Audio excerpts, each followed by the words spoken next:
Howdy, YouTube. This is Gilbert S. with the Unnamed Game Company, and we are on episode 11. Episode 11. Episode 11. Don't mind the cars that are passing by on the outside if you can hear them. Caradwan says they cannot, but I also don't, I also just believe people can hear them. Today we have a special interview design discussion. It's more of a design discussion with a fellow designer, with Jordan. uh, I'm terrible with names. It's like literally staring right at me. Jordan, with what's your company's name again? Um, I haven't really been using a company name, but we go with Soul Three whenever I work with somebody. Okay, cool, So we're Soul Three Studio. cool. You go by the name of what on Twitter? You can find me on Twitter at ZoneFighterJ. You can find me on like one other social media platform under that. I'm slowly but surely creeping into other social medias under that name. But for now, you can just find me on Twitter. Cool, cool. Um, Again, this is Gilbert with Unnamed. You can find us at Unnamed Game Co. If you like my meanderings, please hit like and subscribe. Uh, uh, Caradwan will be coming out with a World Builder series coming out, which is far more planned and much more clean and sounding than what I in my meanderings. So please stay tuned for that because I've already listened to parts of it and it is phenomenal. I clearly should not be GMing or building worlds unless I listen to this podcast because I have a lot to learn. Of course, I also do everything on the fly, just like this podcast. So Jordan, you have Yes. a SRD that I am sort of looking over with you today. The 3D SRD. Would Yes. you like to introduce it and talk about it and tell us your how things became things? So SRD game kind of came about. Uh, Kind of like the more I've been thinking on it, the more I was like, this was a game I was always going to make at some point. Um, it kind of came about because I wanted something lighter, but it draws heavily from, if you've ever heard of All Out of Gum, which I believe is by Grant Howitt. It's a great game. Um, uh, it draws heavily on that, where you have three bars that range from 0 to 11, and as you attempt to use these stats more and more, your chance of success decreases as you fail. So the idea was to kind of build a game with these things where pressure mounts as you fail, like you begin to experience a lot of repercussions for failure.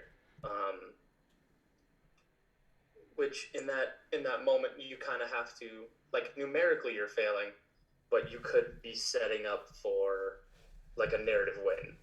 Um, it draws a lot on my my desire to not really try to write horror stuff, but I always seem to end up coming back to horror, um, which is really funny, um, because I believe the full inspiration of like where this game idea gelled together of three stats and this kind of little tension bar that you can spend to do all kinds of effects on it, came from watching an episode of DuckTales. Okay, Ducktales. That's Yeah. that's interesting. Which episode of Ducktales? I mean, I've been Um. inspired by TV shows as well, episodes particularly, so I understand. Oh yeah. If I didn't have TV, I don't think I would be half as many interesting things that I've made. Um. I don't remember which exact episode, but it was definitely the newer series. This kind of idea of like the three boys having a specific thing they're good at, and I was like, all right, hold on, because there's the meme that goes around where like your game has two stats, and sure, but that is kind of how All Out of Gum is. So I thought, let me expand on that a little bit because that was kind of that first one-page game I ever ran into when I started kind of. I call it the Mountain of Dungeons and Dragons. Like once I climbed off the mountain a little bit, that was sort of the first one-page game I ran into was All Out of Gum, which is a D10 game where you have actual like pieces of gum in front of you, and every time you fail what's called a gum roll, which is just any normal action outside of like violence, or like yeah, it's like you have kick butt and chew gum. So if any of those two actions, or if any action you're going to do falls under one of those two, you basically just roll under that number. And as you can literally run out of gum in front of you, so you could have all of this gum in your mouth and like I want to kill him, and it was very silly and not nonsensical. And I was like, I could do something more with that, which a lot of my own one pages were inspired by, which I think slowly but surely they're all going to evolve into a 3D game, um, which I think will be great. That's interesting. Yeah, I never heard of All Out of Gum.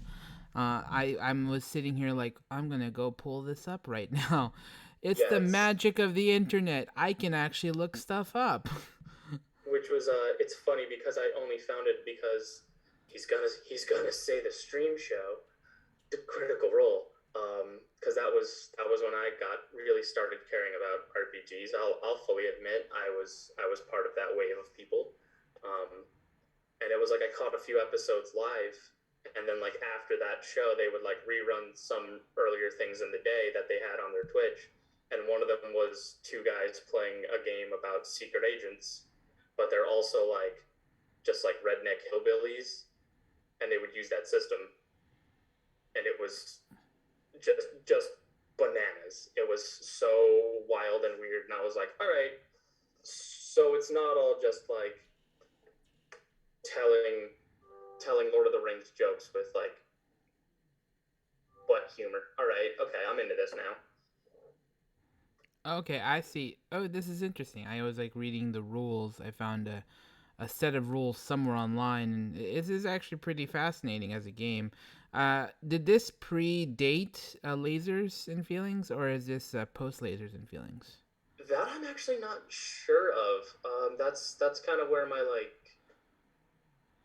of the land and history of game releases kind of gets a little fuzzy. I would probably say it's about the same, probably around the same time, because I didn't officially join the community of like active releases and like who's who and the names and everything until maybe about 2 years ago. Yeah, it's just interesting because the two stat design was really popularized in the Lasers and Feelings era. Like it's just that's where like everybody became like, Yeah, which is I'll fully admit I have a handful of games that use it, and it's honestly one of the better ways to get people who haven't tried RPGs to play. actually it looks like this game predates Lasers and Feelings, 2001 and versus 2013. Wow. That's 13 years before lasers, all out of bubblegum. It looks like it's a really interesting concept where you do non butt kicking things and you roll dice, and if you fail, you sacrifice gum. Or if you want to guarantee success, you start chewing gum, and then once you run out of gum, you have to only do butt kicking things. Yeah, so it's you can actually find yourself locked in a room with like a simple lock that you can't turn because you just can't do that. Yeah, you have to like destroy the door or something, right? Yeah. If Yeah. uh if you found the right copy, it has a little warning on it that says you really should only play this game when you're drinking with friends. Yeah, it looks like it's a very old game. It's always fascinating to hear like history of games that I'm not fully aware of. Um, but yeah, it sounds really unique as a game. So you decided, okay, All Out of Gum is your inspiration for this, and then you decided, well, I'm gonna go with a 3 stat run and go on a D12, right? So why did you choose D12? So D12 was actually something of a something of like a really dumb like meme joke. There's always going to be the gamer argument of what's the best dice, and I put up a poll one day on Twitter just as a joke, like, haha, what's the best dice? And for some reason, D12 just won, and I was like, you know what? People actually are pretty vocal about the lack of D12 use in a lot of games, Mm-hmm. which very recently I'm seeing a lot of people actually starting to use it and base other games around it. Um, but that was pretty much it. Was to just use the D12 for that. Just people wanted to use D12, and I was like, let me give these folks what they want, and that's really the only option that I saw for that. Um, yeah, I always consider the D6 is the anti Dungeons and Dragons D20. The D20 belongs to Dungeons and Dragons. It really The does. the D10 belongs to White Wolf, and then D8, D12, and D4 are like the outcasts, and the people who make D4 games are what do you call that? Not masoch. What's the opposite of a masochist? Sadist. Yeah, the people who make D4s are sadist gamers because they want to bring out the D4s because we know once the D4 is out on the table, you're like, oh no, if those fall on the floor, it's gonna be a trap. Right. Which was interesting because that's kind of like, again, like this was just kind of an idea that was sitting in my notebook under. I literally wrote it down as like DuckTales fan game because that's what I was going to release it as, was just this really generic, like, wink wink nudge nudge, like fan game, the fan game. um, and I started seeing, I believe it's called Caltrop Core, which is it's a very interesting SRD. And the I was actually talking with the creator of that system, and I kind of mentioned that I had this idea, and just out of nowhere, they just were like, "Let me see it. I want to see it. I always love to see like weird games people come up with." So I literally made like a quick and dirty type up for it, and I sent it over, and like they just gave me a glowing response, and they were like, "This is really cool. I want to make something for this. Like, is this it? Is this it complete? Like, do you have any other ideas or edits you want to make? Like, please do it and then release it." Like, they wanted it out, and I'm glad I released it when I did, because that seems to be the flavor of the month now, is for folks to make SRDs, and it's very cool. But I also kind of released it without making something for it myself, but that's getting solved quickly. Have you gotten much traction so far with this? How many designers have been like looking at this, going, "I want to make something for this"? I've had a handful of people mention they want to make something with it, but only one person I know of has actually downloaded it. Which that's just the way the cookie crumbles here on the internet sometimes. Is But So, so I think once I what game are you thinking of releasing for this? Like, what's your inspiration? so I have a two stat game that I really love because it was an idea that I just couldn't let go of. I called Rubber Hose Horror Show. Oh yeah, Again, I yeah, downloaded that game. yeah. Again, the we were talking about that earlier. Um, it's just, for some reason, I keep finding myself writing horror games, and I'm not really a big horror fan. Yeah, Um, I understand, like there's some just genres that pull you in, and you just can't control that aspect of your design. Like you just I somehow like Caradwin always calls me a sad boy gamer because I make every game around me like a tinge more sad than it should be. Like I don't know. I'm not a sad person, but for some reason, like Caradwin always insists that I am a sad boy gamer because I I just add tinges of deep sadness to every game I write. Like there's just like a nihilistic viewpoint, like This Night and Then, like is I mean, that's intrinsically a sad game all on its own. It's like, oh, everything's gonna yeah, end. Like you have no choice. yeah, but it's never like that. That doesn't come off as like it's not it's bittersweet is what it is. Like, yeah, I'm saying goodbye, but I'm saying about a friend. Like, um, but the yeah, kind of getting back on track a little bit there. Yeah. But Rubber Hose Horror Show, I always kind of sell it as it's 28 days later in Toontown. Um, which if you've ever talked to me for an extended period of time, you know I hate zombies. Like, I think it's just a very played out like topic. Yeah. Um, I would never but design a zombie game, but I definitely run a zombie game.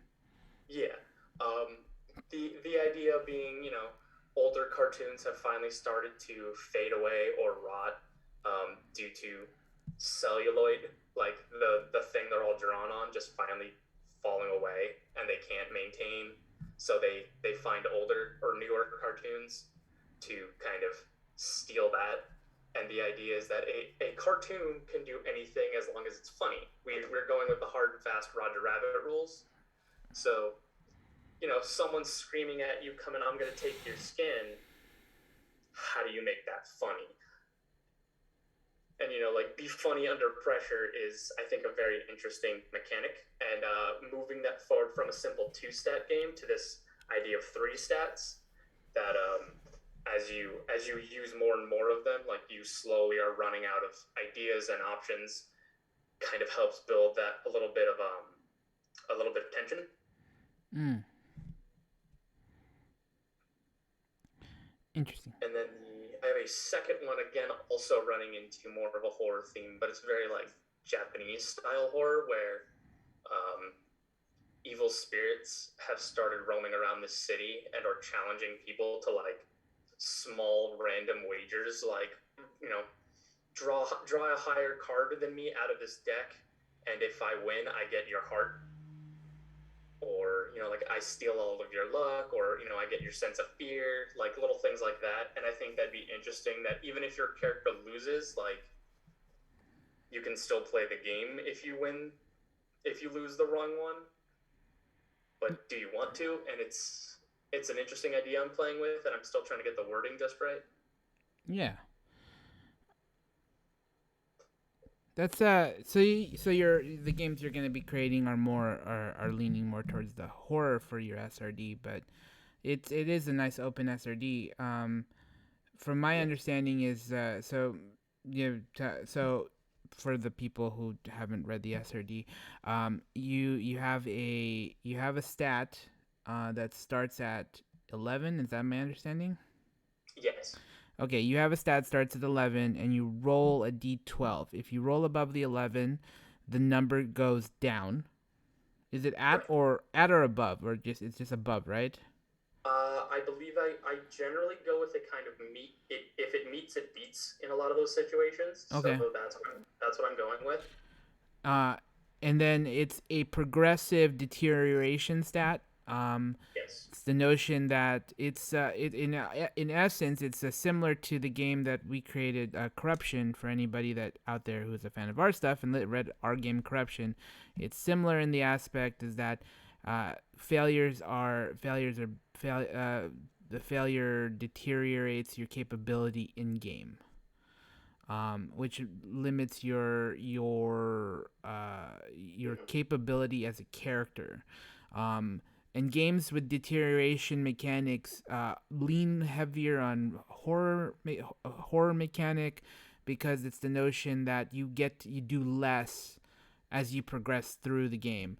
Yeah, you are running out of options. Yeah. The way I'm flavoring it for Rubber Hose Horror Show is that as a cartoon, you only have so much material. So, like, so many jokes you could tell. Like, Bugs Bunny's really funny, but if you watch Bugs Bunny for an hour and a half straight in one continuous cartoon, the jokes would get stale. Yeah. Now the question is a deterioration mechanic can the deterioration mechanic be utilized in anything other than horror, or is it mostly leaning more towards horror? Because I'm trying to think here, what can this be played with? But most of the things that come up to mind are like, yeah, this would be leans more towards a horror element. Um, and I'm trying to think of like, well, could you play it in this genre or this genre? As a designer looking at SRD, that's what you sort of think of is like, where can we place this? And have you had Yeah. any ideas of like, where could it work, or how would you modify it if to make it work for different things? The the current thought on that, at least for me, no one else that's read it at the very least, um, has kind of given me something like physical exhaustion. I think is always just going to be the main idea. So like, kind of the end of like if you've ever seen the end of 300, where he tries to throw the spear at the king, and he's just like, okay, cool. He doesn't say anything because he's tired, and he takes his helmet off because his head's heavy. And then eventually you learn that like the only reason he did those things is because one, saying anything else at this point doesn't matter, and his helmet was blocking his view, and the only real option he had left was to throw a spear. So it could work in this kind of like actiony die hard scenario. Um, kind of going back to the base roots of it, uh, which I think would end up being really cool. Yeah. Kind of trying to be like a cinematic action game. Yeah, that thing would be pretty cool.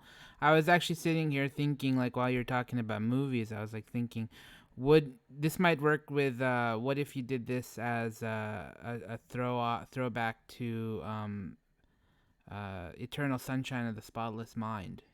Mm, Like you are you're like a two-player game relationship where, like, you hold on, you're trying to desperately hold on to the memory of your love, and the more you roll to keep it hold on to good memories and whatever and stuff, the more it deteriorates. So I was thinking that's if I was to, because I'm a sad boy gamer, um, I think like if I was to look at this, I was like, that's what I would probably do with this. Like the stats would be something like happy memory, sad memories, and yeah, like first meetings or something like that, or firsts, and then it's just like everything we're doing is trying to run away from having to like be erased, and like at the end yeah. we get erased because It's kind of like squeezing a handful of sand. You're like, I'm gonna hold on to all of it. Like it's gonna run out. yeah, Um, and but that's I think that's where we get into the pressure meter mechanic,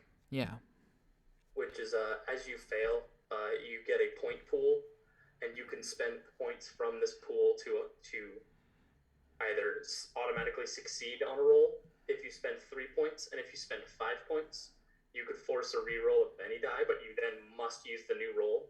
So if something is bad, you could actually make it worse by forcing a reroll, which I love.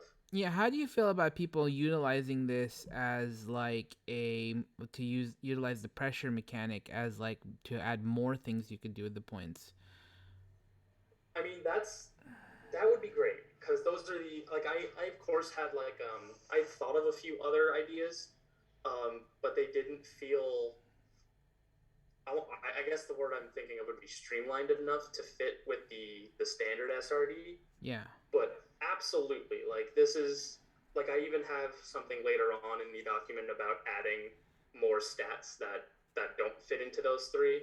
Um, but absolutely, like adding in like something for 1 point or 2 points or even like 7 points, just something like that to kind of keep. I mostly thought of maybe just 1 point, and 1 point can allow you to add a +1 or Like -1 off the die. Like you can just -1 off the die, which is really safe and gets you like an yeah, yeah. it's very fudging and edging the number in the direction you need it to go. Yeah, that's all it would do. I mean, it's only a single point because I feel like if you're only going to gain, like, mathematically speaking, like, if we're looking at the math on a game, because that's what I do is I look at math on games too, um, Yeah, you have three stats with a potential amount of 11 failures. If you I mean, if the average roll on a D12 is going to be a 6.5 because that's the average roll on yeah, a 6.5, then we're looking at the average bell curve.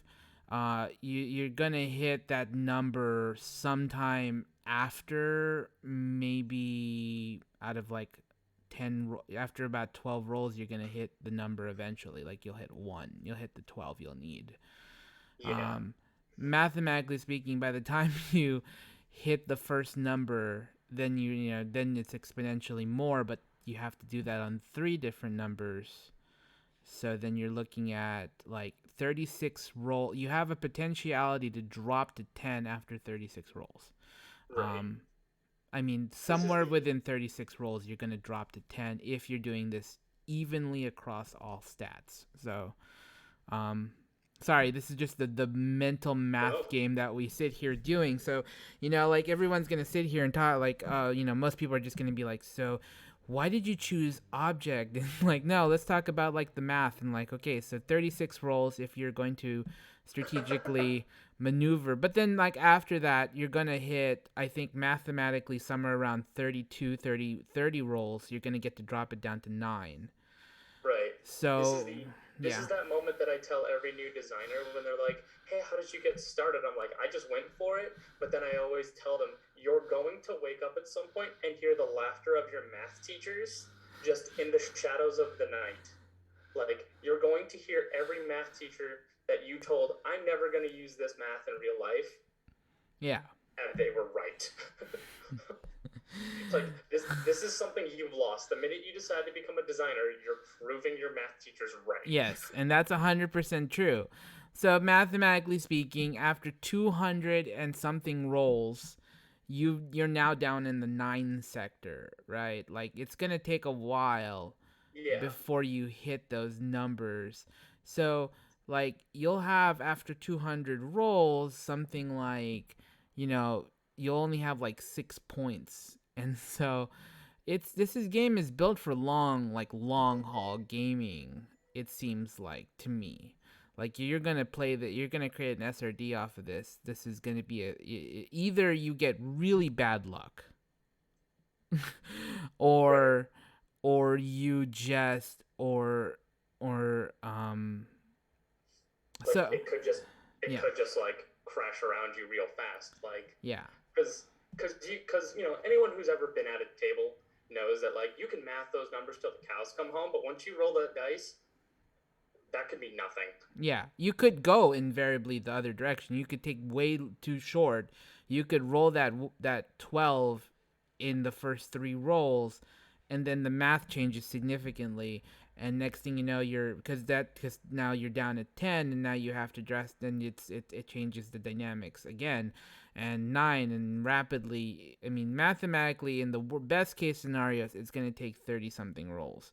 Right. Realistically it's going to take something like 15, 20 rolls to get all of the 3 numbers down to the first 10, and then you're really running a game of maybe about 150 rolls, or Right. 100, under 100 rolls, like likely under 100 rolls, unless you just have some terrible math, terrible luck.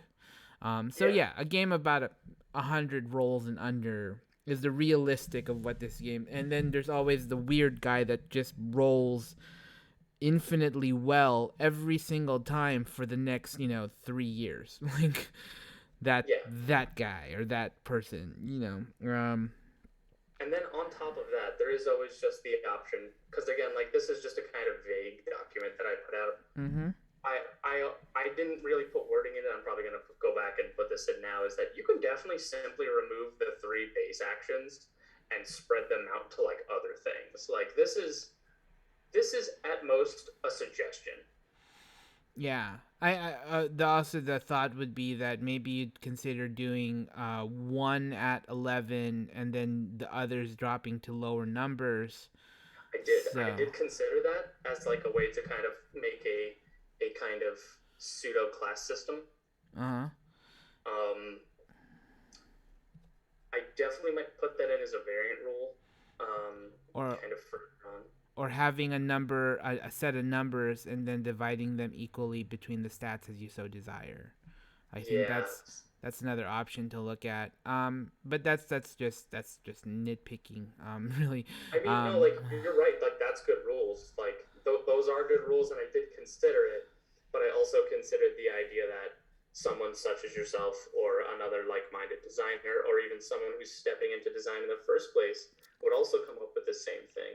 Um, the idea of kind of trying to cover every base on your first design seems real smart, and I'm with it.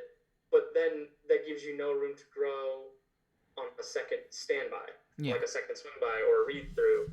Um, it's kind of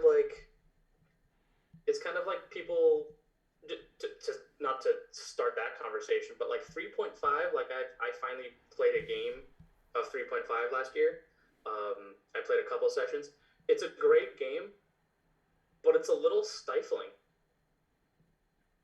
Yeah, I mean, depends on where you come from. There's like systems that are not as stifling as strangely as Dungeons and Dragons, but then you go into Dungeons and Dragons like this is so freeing.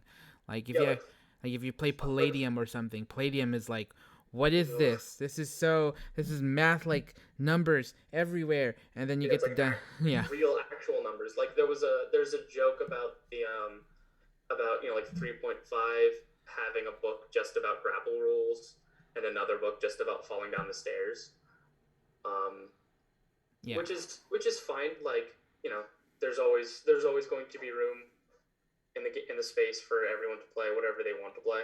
Yeah, Um, the one thing I've always wondered is Dungeons and Dragons, like Wizards, doesn't recognize all the fan created stuff, right? Like they don't look at if any of the stuff that's created by fans and goes like, we recognize this as like canon. time to get Like, on my soapbox.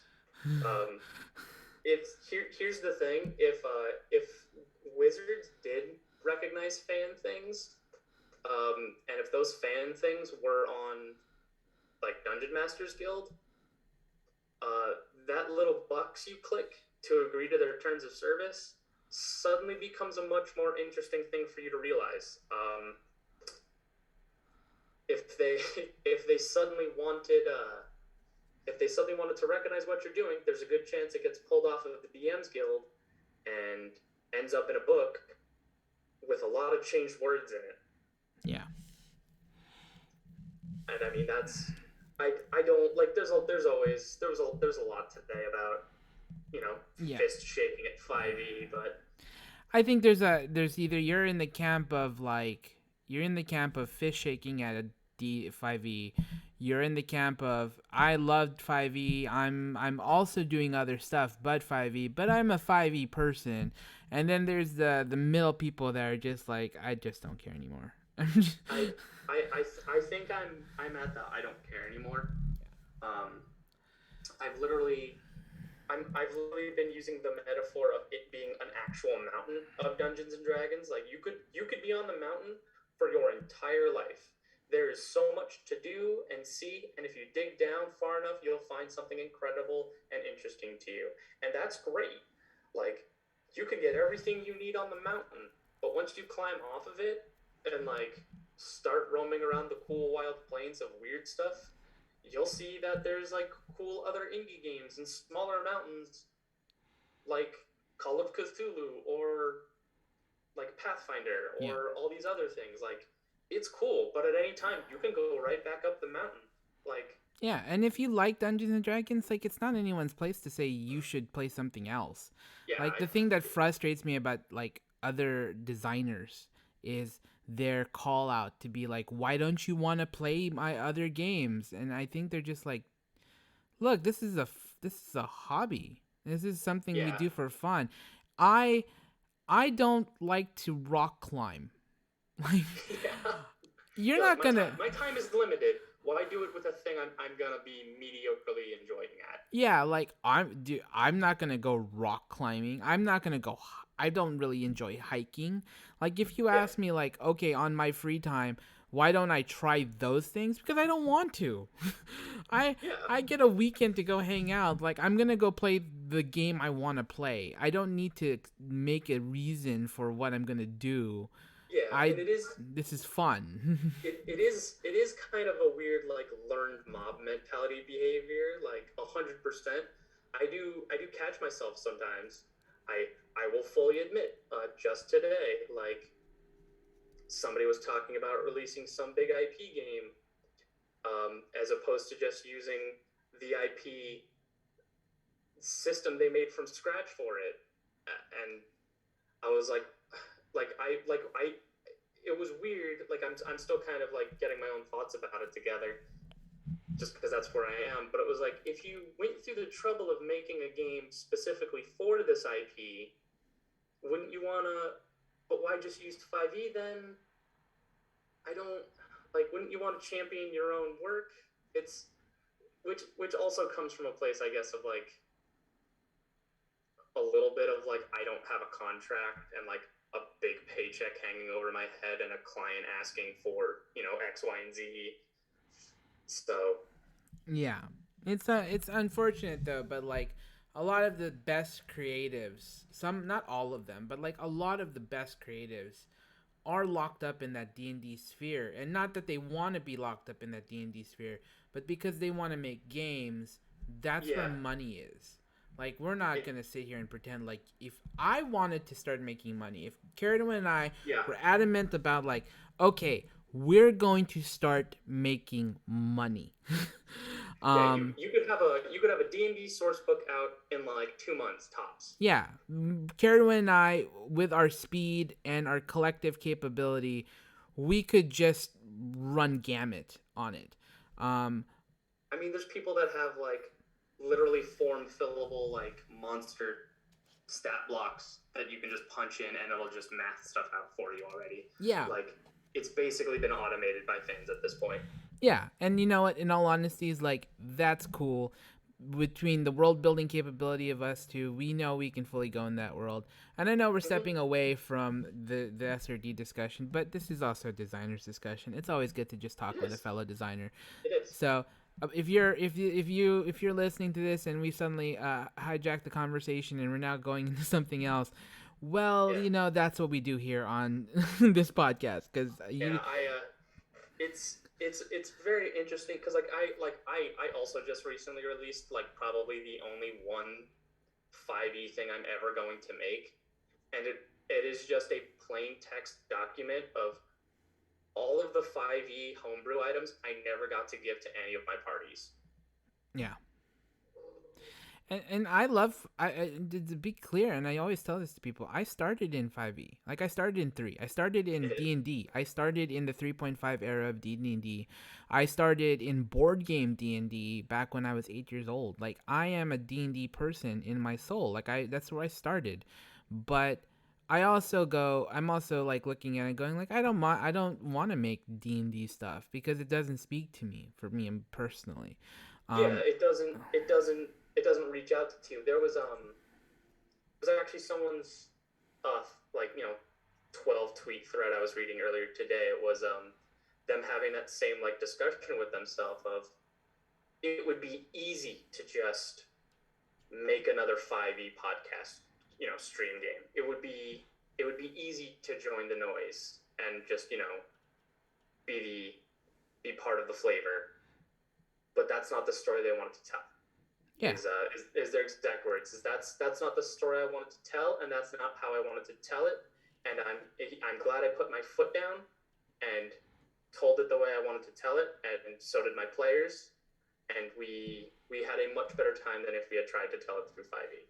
Yeah, fully realizing like there is a lot of people try to make 5e into something it's not, and that's the one thing that frustrates me as a game designer is that they look at 5e and they go, well, I'm gonna make this Call of Cthulhu, and I'm just like, You have, yeah, like that's, yeah, like it's literally a right tool for the right job. Like, again, like, I'm trying not to say names here, but if you're listening to this, you probably know what I'm mentioning. Like, this company has an IP. They made the game for this IP, only to then release a 5e title for that IP when you have the the tool for it to tell those stories.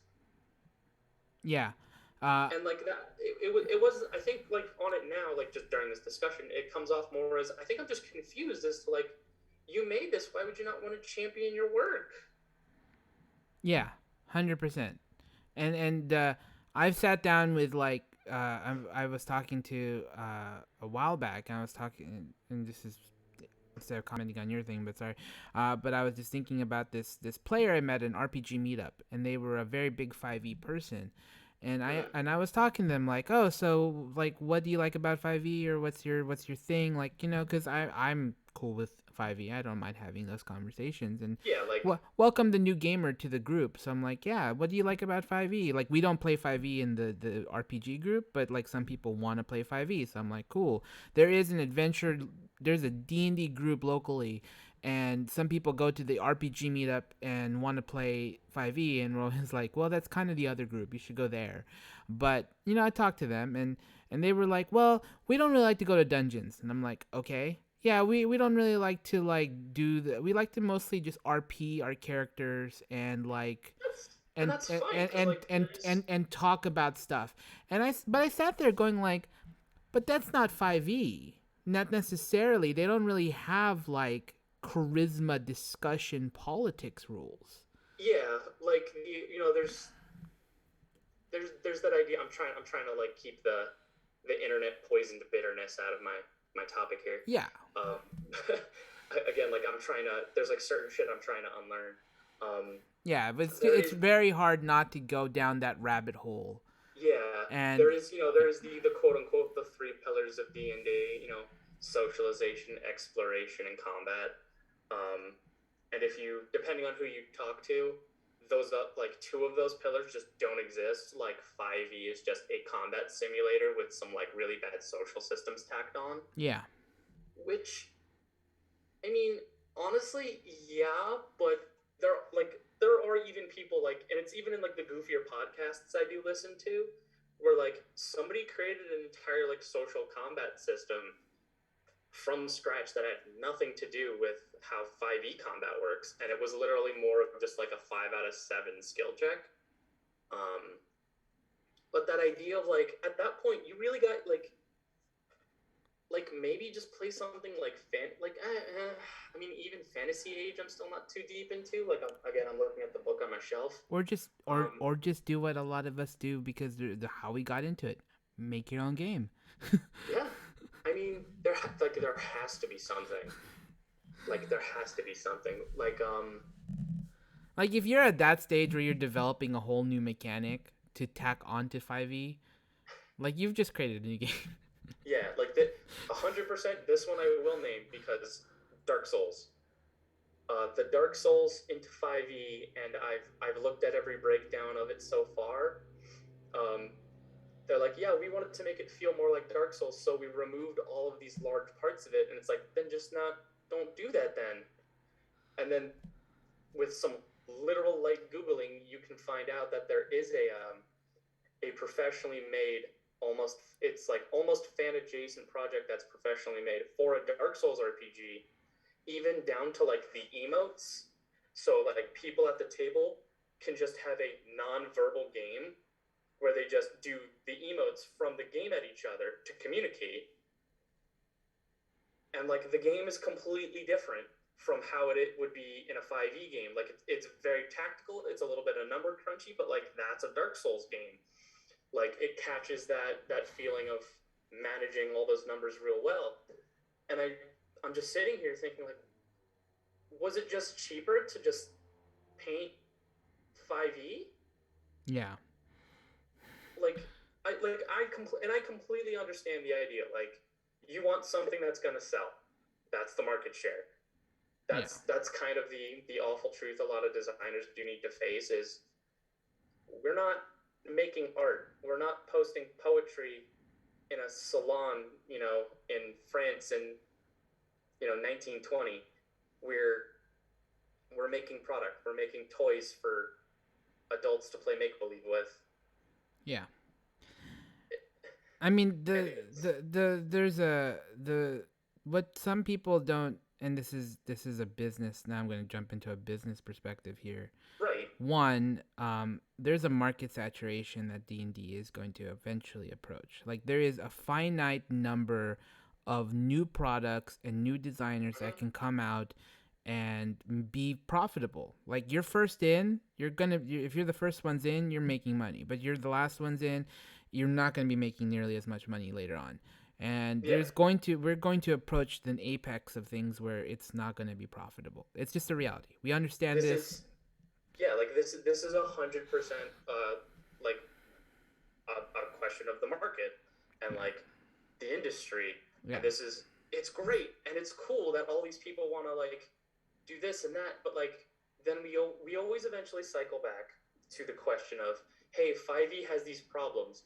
Okay, cool. Wizards isn't gonna fix it Mm-hmm. as long as you like every like homebrewer with a Dungeons Masters Guild account can just post their fix. Like, Yep. cool. Now you have 8 solutions to one problem, and none of them have been standardized.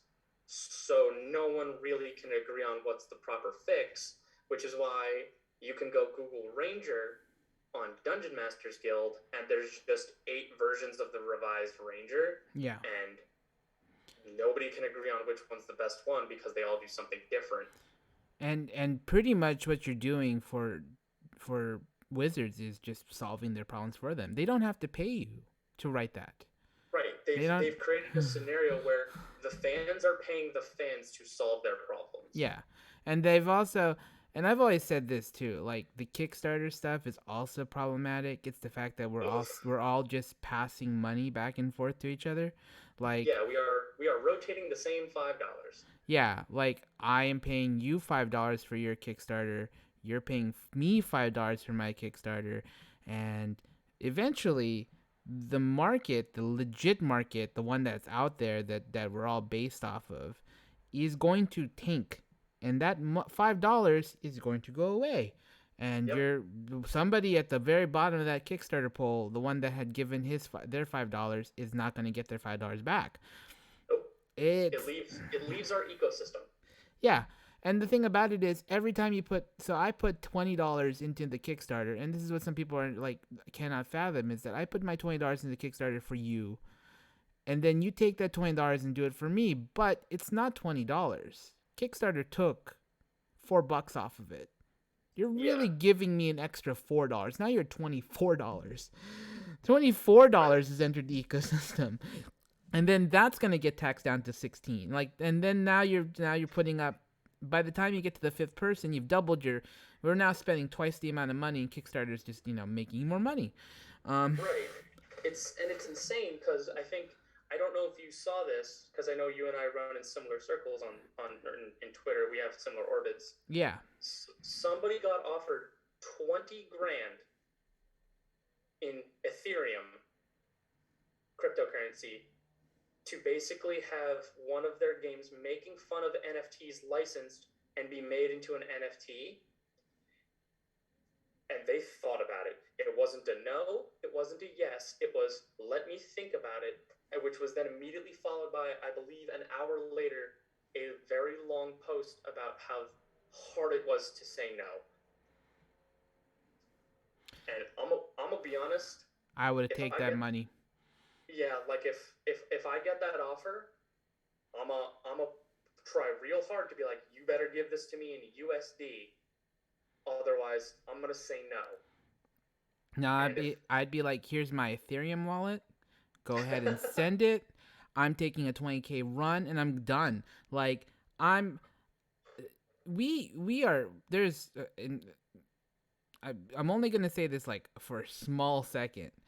We're very anti NFT in the community, and I hear it, and I yeah, understand, and I fully grasp it. But NFT is the next thing. it's It's going to become popular. It's going to grow. Either get on the bandwagon or watch that you're gonna lose out on money. I I will I will kind of go the other direction. I will say like Bitcoins, like various kind of cryptocurrency is probably going to get a little bit more of a foothold than NFTs. Yeah. Honestly, NFTs just like a digital stamp as far as I'm concerned. Yeah, but I mean, We don't even know what the blockchain is for. We have this technology. We don't know what we're using it for, but we think we have an idea of what we're using it for. I mean, But if the blockchain takes off, then NFTs could take off right behind it. And there's some that's validity to the NFT. Not this whole thing that we talk about um in terms of like art and selling art, but the real right. money, and which it's eventually going to be, is going to be collectibles like tickets, and it's going to be Yeah, like contracts. us applying like a dollar value or And the because I did remember hearing someone about that, like, oh yeah, your plane ticket or your concert ticket's going to be an NFT. That makes sense in more of a way of like, okay, cool.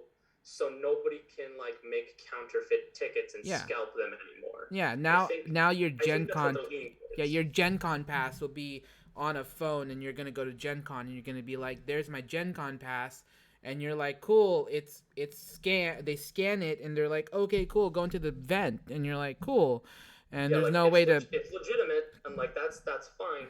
But the idea of like digital currency, like a Bitcoin or cryptocurrency, honestly, it looks like it's holding more water. Otherwise, Yeah, but if so, again, like somebody offering me 20K. someone offered me 20K in Ethereum, I take it. Like I don't care. I mean, yeah, because I don't have to go open a crypto wallet or anything like that because like PayPal is starting to accept it and move stuff around. Yeah, Because I can turn thanks to PayPal and stuff, you can flip that for real cash yeah, and I'm like not. in like a day. And the thing that's the thing is like, and it's always gonna, and I think it's also part of the reason that we're going to have a hard time as an Mm, industry to take off, is that there is a anti-capitalistic viewpoint right. in that is more prevalent in TTRPG than is prevalent in board game and card games. I Like, think it's and like I do agree with some of these sentiments, but there is this idea that like at the end of it all, like eat the rich and all that, but at the end of it all, we still have bills to pay and things to do. Um, it's always like, oh, you can't raise taxes because then I'll have to pay more. Well, they pay for things, so unfortunately, yeah, it's the shittiness of it all. But I'm I'm with you there, but I think it has more to do with the idea of like digital digital dispersion and like dissemination of products yeah. is probably why it's so easy to get into designing stuff nowadays. Um, like I kind of spent a lot of my pandemic building a quote unquote nerdy bug out bag. So in the event that someone just like calls me up out of nowhere and is like, "Hey, we need another person for this game. Get over here." Like, what is the most basic things I can have on me to play really any game? And one of those things was the phone in your pocket because they can just send you a PDF and that saves you having to lug around, you know, a textbook. Like Yeah. that has always been my part of my design philosophy is just at the end of the day, if when you introduce someone to Dungeons and Dragons for the first time and you hand them a player's handbook, that's a textbook. You're asking them to go do homework. Yeah. And I think I've said to someone before that, like, w- we might entertain the notion as a game company of not releasing a digital copy. Right. And I know it like shortchanges you on that, like on those easy sales, but there's a part of you that goes, why not? Like, make the game a little bit harder to get, you know? Like, I mean, sure, I get it from like a business standpoint, but also from the idea of like I need my product in people's hands. yeah. Like again, it's that idea of like, are we making art? Are we crafting poetry? Are we our generation's great poets, or are we did we figure out a cool way to make bread? Yeah. Like what are we really doing, and how are we like are we just going to be this little blip in game history about 2035?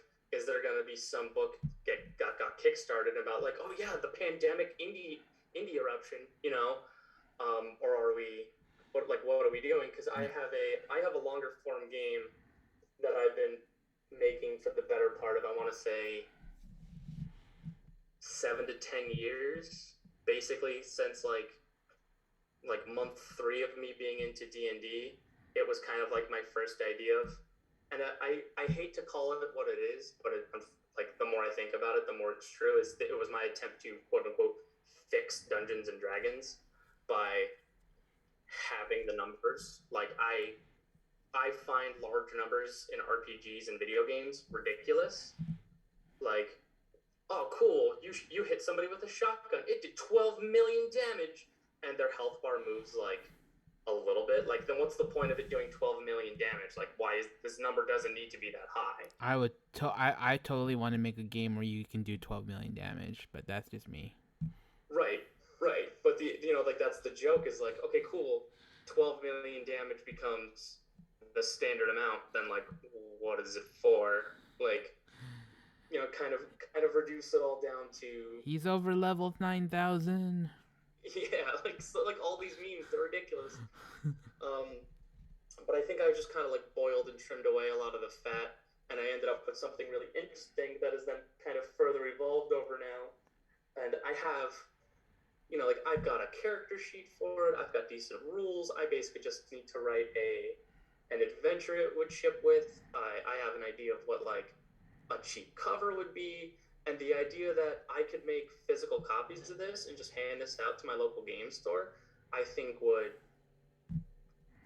be great. Yeah. But the idea of like it having all of this cool stuff and being bought physical is super cool, but then buying or even just going to a website and getting the basic rule set, a la Wizards of the Coast likes to do, and then even their basic rule set doesn't even actually cover all of the rules.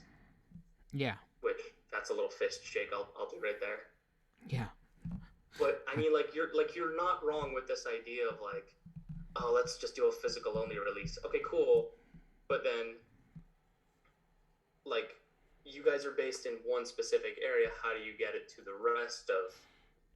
Yeah, and that's when and if you have the capability to hit conventions and get yourself out there, then that's Yeah, that's when you can do it. Like I don't think most people can do it that way, but like if you really want to make it that's the way to do it. And it's don't get me wrong, it's difficult. It's going to be difficult. yeah. Like being a one man, essentially a one band team, and I have one graphic artist in Canada who works with me sometimes. But it is a lot of interesting questions I find myself asking Yeah. out loud to myself about how I'm going to get this game to people. Yeah. I think that's what we look at as well. Like there's dueling strategies between Caradwin and I in how we run our company. And one of the strategies is I want to shotgun and I want to put his stuff out there and as much as possible, and like the more stuff we have the better. Caradwin has a viewpoint of like, let's build community, let's build it around one product and build it up. And I'm like, yeah, that's really great. And we both have like, there's a viewpoint that we both agree on that, like, yeah, that's the way to do it. Like you build a single product and you get a lot of big followings behind it, and then you just run it. But Yeah. for me, I also look at it as if you disappear for 6 months and you don't show up until you have something, people forget who you are. Yeah, like you need to it's the squeaky wheel. Yeah. I mean, I'm completely with you there. Like that's kind of where I'm at right now as well. I am kind of stuck between this idea of I need to release something, which I'm going to be straight up here on this podcast with like whoever's listening. That's really the only reason why I released the a five 5e. the 5 or 6 people that listen to this podcast. Currently, that's the only real reason I released a 5e product was it was fast, it was cheap for me to do, and I already had it done. Yeah. I literally just slapped on basically half a paragraph of like information of like, well, this is this and this is why I had it, and now it's time I pass it on to you, and it 100% is just like I needed to put something out because I'm beginning to think that and there's probably somebody had figured it out already as well, because Twitter seems to work on a tier. For every 100 or some people, you get you reach X amount of more people. Yeah. And there's people that like joined after me, and like they release all the time, or they do smaller things, but like like they just drop articles, or they have like a local podcast, or they do a small YouTube video, and they just rock it up. So Yeah. that's kind of, as a designer, that's kind of where I'm at as well. Is just We as designers are terrible with our Twitter game. I mean, like I need to boost it up, but it's also I'm one person, and people keep talking about like, oh well, you have to do this and do this, and I'm like, cool, I barely know how to use Photoshop, and you all want me to make a card now, and I have to do this and do that, and like I'm also trying to put myself out there for to be on stream games and like be on all this stuff and all that stuff, because if I get my face out there, then people will know what I look like, and then they can associate my name to certain things, and it is. Just a reminder though, this is a podcast and nobody's actually gonna see your face.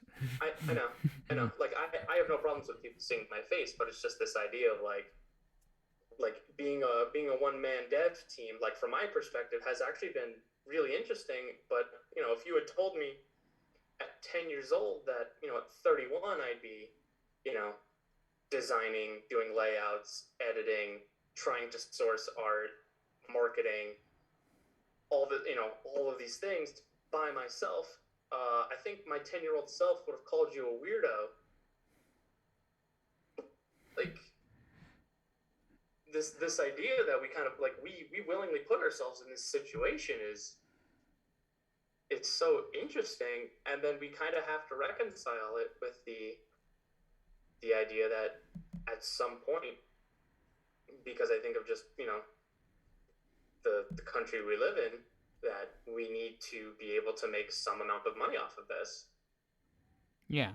Yeah, that's the tricky part. And it doesn't also help, and this is my last thought on businessy stuff, is that we have Yeah, a tendency to underprice ourselves as an industry. this is true. This is absolutely true.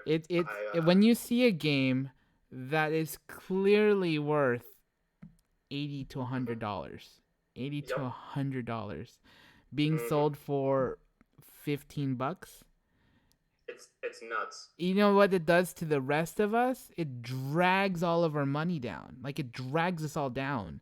And people just go like, well, look, I could buy your game for $10, but for Mm-hmm. $15 I can get this really good game that's like, that got kickstarted and is been that had like had thousands of dollars. They're selling it for only $15. And you're Yeah. sitting there going like, either I What? sell this for free Yeah. Like or I sell it at the level that I feel it's worth, and I just don't get sales. the see this is part of it. Like I somehow turned into an academic about like stuff like this. For a guy who hated being in school, um, the it's a Hotwire Island comes to mind, which was a, if you remember that whole spiel, it was a 300-page book, full color art, laid out beautifully, and it was $25, and people were still like, "That's too much money Yeah. for a 300-page book about a sci-fi setting with a built from the ground up system for it, beautifully made. It's still sitting in my thing because I'm broke as hell because I don't have a job. And like people are just like, $25 is too much. Okay, cool. Then you can take your happy little butt down to your local game store, or worse, even down to Target, and you can buy the new Dungeons and Dragons book that's like less than 200 pages for $45.99, and get like an adventure that they edited a bunch of crap out of for no reason. Yeah. And that's the absolute frustration of it all, is that like, it's not that you don't have the money to afford it. It is that you desire not to afford it because you don't value the games that are Yeah, being produced. Because we are all our industry, like the gamers in our industry, are similar to the gamers in card games and board games. Like, that's the yeah, reality. Like, the game nerd sanctity doesn't. Nobody sits there and goes, "Did you know that TTRPG players are poorer than board Yeah, gamers and our card gamers?" And the answer is no, they're not. Card yeah, gamers, like they're roughly about the same. Like there are the thing about it is you when you sit on a table and you're saying the person says, well, $20 is too much, and then you look at their like 2,000 dice, and yeah, like some of them are metallic and some of them are like $150 sets, and then they have yeah, like these super cool bags, and they have all these really cool, like they have all the Dungeons and Dragons books, and you sit yeah, there and you just go like, no, you can afford $20. yeah. Like You I, just don't think our game is worth $20 because you don't want to spend your money on it yeah, because you think you can get something better for less, and and that's I also think it comes down to like sunk cost a little bit because I play Magic the Gathering, and I've run into people that have a Magic the Gathering deck that's worth more than my computer. It's worth more than everything in my room. And I bring up the idea of like, hey, did you want to try playing another card game or this other thing? Like I've got stuff right here, and they go, no, that's a scam. They just want my money. And like, no, you just have a $2,000 stack of cardboard wrapped in plastic, and you don't want to consider the idea that maybe you could have just as much fun, if not more, playing another game. yeah. There is It's TTRPG was not poor in the 80s. no, TTRPG was not poor in the 90s. but also But those were just magazines that you could go buy it, like I've heard every story from older gamers. They'd wander into smoke shops next to a barber shop while their mom was getting a haircut or something, and for $12 they can basically pick up a magazine that came out that month that just so happened to have an adventure in it about a wizard's spooky evil toaster or something. Like there is, and I like it's very strange, like what we're willing to be okay with spending money on, because like we're saying, hey, $40 is a lot of money for a new Dungeons and Dragons book or a new RPG book in general. Cool, but you'll spend $32 to have a pizza delivered directly to your house by someone you've never met, just so you don't have to put on pants. yeah. And then on the flip side of that, while you're on the board games blogs and Yeah, Facebook groups, you're sitting there looking at them saying, "I have an addiction to buying board games. I've bought 23 in a single month." And you're sitting there doing the math and you're going like that's $60 a game on average. And yeah, like that's on average, I was down that well too. Like yeah. I did fall down that hole myself Yeah, for a little while. 20 game. I just did 10 games purchases in a month at $60 a game. You're talking like $600, and then you say they're going like, um, but we can't even sell a $10 game in our industry. Yeah, like at this point, I think in the last 2 months, somebody gave me $10 for an add-on. Not even a full game I made. I literally sell it as, this is a thing your character can do during their downtime, and you do it with a deck of cards. It's literally just a card game collecting simulator for like Dungeons and Dragons or whatever game you're playing. So your character can be playing make believe card games in your game where you play a wizard. Like, Yeah, that's like the spell casting cards. Like we're gonna spend like $20-$30 on the spell casting cards, just so that I have a reference on the table when like I don't know I could just look in the book. right, which I'll say it. I'll full on say it. I have those cards. I'm looking at them right now. Here's the thing. I have been a broke ass, and I'm kind of a cheapskate. Like, I'll fully admit. So a lot of those I did buy when they were cheap or on sale Yeah, or on Amazon. Like, sure, 100%. But like now that like stuff is changing and there's the smell of sixth edition in the air, like, and like one of my big local game stores is closing, like you kind of remember that, like, oh yeah, Wizards doesn't make those cards, so those go on sale pretty regularly. Yeah. It's interesting overall, like how our what we consider, like, Yeah, it's a scale of things, like where people just don't really like, see what they're actually like, what a consumer typically will spend on versus what the reality is. Like, you're it's not that but when you say those things to game designers, you're saying it like, oh, it's not that we don't, it's not, you're what you're really saying is, I have money, I probably do have money, but I don't want your product. And if you just say that straightforward, it might be a yeah, lot better than it making it would. feel like, oh, you're, because what ends up happening for a lot of designers, you just lower your price. You Yeah, think like, because oh, like, it's because you can't afford it, and you hear these things like you can't afford it, but the reality is you can afford it. People can afford it. They yeah, just don't want to buy your game, and that's yeah, like I okay. can't, I make a lot of one page games. You've seen my shop. You Gilbert have seen my shop. You know Yeah, beyond a shadow of a doubt that a lot of my stuff is literally tip to tip one page game. I can't reasonably like charge more than 75 cents to $1 for something like that. Like I just, it's just nothing in my brain says this that makes sense and is reasonable. yeah, The idea that somehow I could be like, this is $4 for a single sheet of copy paper for rules text is insane to me. yeah. And I mean, I felt for the whole thing too.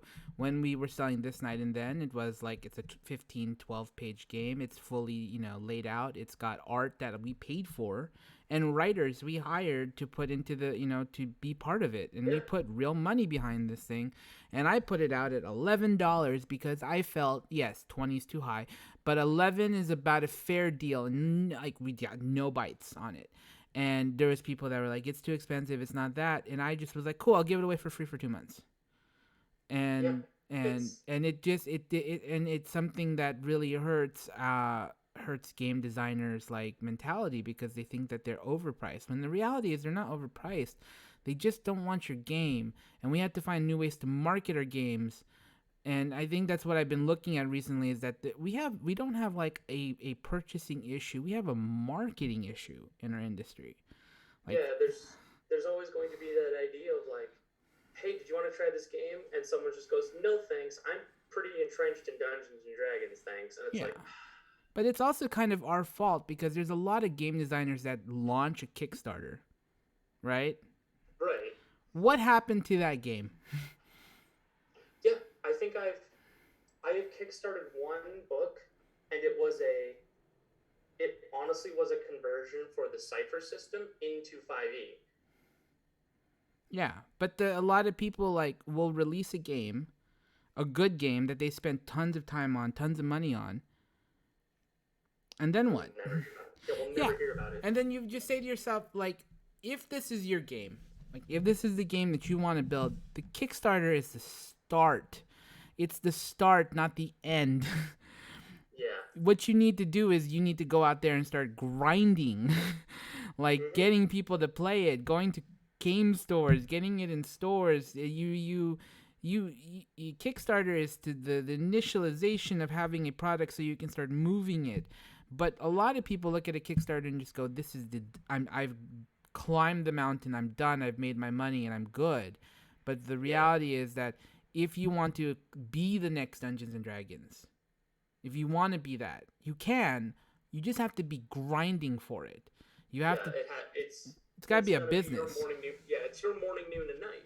Yeah, Like it I have becomes a a business. yeah. Like I straight up. I'll tell you right now. It's without going into too much detail.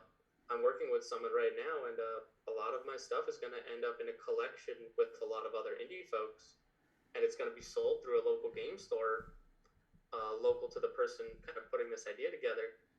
Um, and there is a possibility that we could even end up like just through the publishing house that we'll end up in like chain stores and other stuff. So like that's cool, that's great, but cool, will that translate into clicks? Like will that translate into visits of my Twitter? Will that translate into visits to my Ko-fi?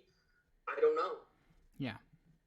I Like I I, I can say with 100% certainty that like when I was now that we've gone more digital and when we started coming back, I've had less traction in the digital space as a game designer than I did in 2019 when I visited 3 cons. yeah, that was a that was that was actually a thing for myself as well. Yeah. We had a I was actually all set to go to a local convention and print up beta copies of that larger game I mentioned earlier that I've been working on for like 7 to 10 years. And I was actually going to hand out the beta copy to people like outright, like, hey, check this, like with some like contact info for me, like, hey, I can run, like I'm gonna run this. Like I was gonna sign up for the game room and everything, just to see who would bite. Yeah. And then the disease happened, the Yep. plague the plague occurred, and I was like, oh shucks beans. Well, hopefully we'll be through this in a year. Nope. I was a moron. I was so valiantly a moron. I think all of us were. Yeah, boy howdy, did that not work for me? Nope. Um, Same here. That's the reason we were gone from game design for almost a year and a half ourselves. yeah, it Yeah. was a little nuts. Yeah. But I had that plan, and it was like, okay, cool. Like I was gonna take off of work. I was gonna stop by a local game store and buy a bag of like bulk D10s. Like that would have been the thank you for signing up. Would have been like you get beta rules for an unreleased game and a whole D10 that's nice, shiny, and new that only you've ever rolled. Um, because I found a way to make the entire game work off a single D10. This is Nice. absolutely me trying to sell the game right now. Where can we get this game, Jordan? It's in my brain, and I'm still because it's like I'm being very precious about it. I realize. Well, if you really want to see it, the 4 or 5 followers, I think that number's decreased. I think I said 5 or 6 earlier, and I'm like 4 or 5 follower people listening to this. You should talk to Jordan about maybe he'd want Putting it up, yeah. maybe sharing it with you all. It's definitely sitting in my Ko-fi under drafts Yeah. as beta material because that's my goal right now is to beta test it for a while and then just kind of hammer it off, polish it up, sharpen it, and Yeah. put it out because that's it's actually that funny that you mentioned it and I didn't say anything before about hey, building a community is great, but if you just make like 3 good products and just support those 3 products, you'll probably get a ton of sales. Yeah, and that's our plan. Like, Karen and I have that. Like, the 3 big projects, like the 3 projects, and that's the reason we pulled Star Fury off of our list. Yeah, Like, because and I think you know that we were planning to release that. Then Karen looked at 23 pages of games and went, "Why are you giving this away for free?" yeah, I mean, I'm definitely with that because when I like full disclosure for the listeners, I got to do a little back end and punch up on Star Fury. Like I looked at it and I think it was only like 7 or 8 pages by the time I got it, and it was still something incredible. Like it's not anything. Yeah, I'm gonna hype you up right now, Gilbert. It was something that no one else is doing, and I was like, this is really cool, and I can't believe you're just giving this away. Like for what the mechanic is, I don't want to spoil it because I'll let you do that. It's But the Tetris. fact that it ended up being 23 pages with full color art, like holy crap! Like I'll pay full price. Like I'm gonna tell you that right now. Yeah, and that's yeah, Jordan. And for those who are listening, Jordan's a very good friend of ours. In Jordan played in our This Night and Then series, one off, whatever it is. But yeah, if you want to get involved in this SRD, We should be wrapping this up. But we had such a good conversation that I'm like, let's just let it roll because that's how I roll. Yeah. I'm a loose cannon. Care would even put it in the in their podcast. Yeah, I'm a co-creator of Unnamed Game Company, which means my job is just to wrangle Gilbert. I or mean, or something in that vein. Like I'm like, well, that is true. sometimes you don't really need to get wrangled. Like you gotta. What was it? It was you just kind of we were just like we were just talking in the Discord that we both frequent, and you just kind of like saw I was in there, and you just were like, Jordan, quick, give me 2 words, and I was like, dungeon wheel. And then, like, literally the next day, you're like, Dungeon on Wheels. It's 3 pages. Enjoy.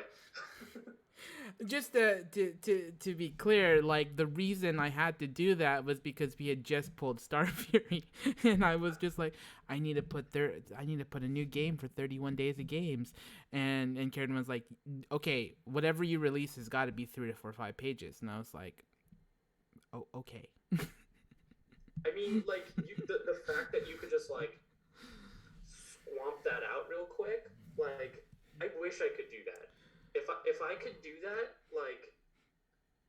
I'll full admit, like I've got ADHD. Sometimes it's hard for me to focus putting on pants, let alone completing homework. Um, and this is something I'm trying to do so I have money in my pocket to a degree to be able to buy dice and magic cards. Um, but like if I could do that, like you would probably have like 3D system games already. Um, my big game that I've been talking about would probably be out already. I also plan to kind of keep moving into the Troika system. I talked about it a little bit before. I don't know if it ended up on in the actual recording. I love that system. It's beautiful. I'm working on it. I think like a zine for it right now, maybe two. Um, one of them based on Earthbound. Another one based on just a weird idea I had that makes sense for Troika. Earthbound the RPG from Super Nintendo. Yes. That is one of my favorite RPGs of all time. You can play it if you have a Switch and you have online. It's on there. The first 2 games are on there because they'll never give us the third one because of references. It's so good. It's very good. If you have a Switch, listen up, the 6 of you. If you have a Switch and you have the internet, three of you. That's true. The number keeps shrinking. Yes, it's going at they've stopped listening and they're going to play Earthbound at my recommendation. That's the only reason. The 2 of you now. Yes. But yeah, like I adore that game, so I think that's kind of what I'm gonna do is start making a few more out of 3D games, a few more little bits and bytes, like add-on stuff. Troika editions, and then I'm going to probably get this big game out probably next month. It'll be an open beta, and I'm going to put a cap on how many downloads just to see how it works. So we're gonna see what happens. Well, anything we can do to support you, Jordan, we're happy to. Jordan, feel free to plug in one more time your Twitter and all the random stuff so we can find you and buy your crap. I mean, not crap, but your stuff. It's stuff. It's my crap. You call it stuff. No. You can find me on Twitter at ZoneFighterJ. From there, you can find my one link to my Ko-fi. As soon as I find a reason to, I will probably have a Twitch again. I will probably have a YouTube or something. But for now, just find me on Twitter and you'll have me everywhere else. Will I be invited to your YouTube? Absolutely. Absolutely, sweet. Gilbert. In fact, I've grown quite fond of you over the time. Like you said, we're friends. We're friends as far as I'm concerned. We've worked together, and I can't wait to actually be in a position to be able to afford you as a designer. Yeah, for to wrap it up and to close it out, because we've hit, oh holy crap, an hour and 25 minutes, and you all know I'm not going to edit this. This is just going to go out exactly the way it sounds, because I'm not well, I'm not care to win. I don't have It just got my phone ring. Kieran was great, because this Kieran would be the one who'd be like, yes, we're gonna edit this and make it clean and look it nice, and I'm just like, I don't care, just throw it out there, let's see what happens. How are we partners?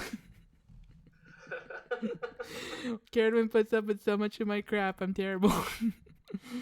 But no, my partner is one of the best. Unnamed Game Co. Like us, subscribe. This has been a fun and wonderful conversation. I believe mathematically, if we did this right, it'll be coming out on Saturday, on a Saturday. So if you're wanting to listen to the meanderings of Jordan and I, if you enjoyed the meanderings of Jordan and I, please stay tuned for future episodes. There will be other interviews and more random game concepting. And Jordan will probably be back on here one day, and we'll probably try to make up a game on the spot for his SRD. Ooh, I like that. I like that a lot.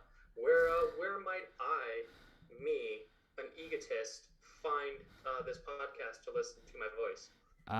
YouTube.com/Unnamed Game Co, I believe, or something like that.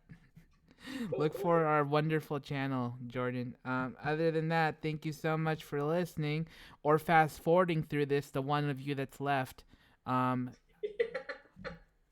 assume you're one of my family members, or somebody. I paid you $5 to stay till the end. Either way, you earned your $5. Say goodnight, Jordan. Good night, Jordan.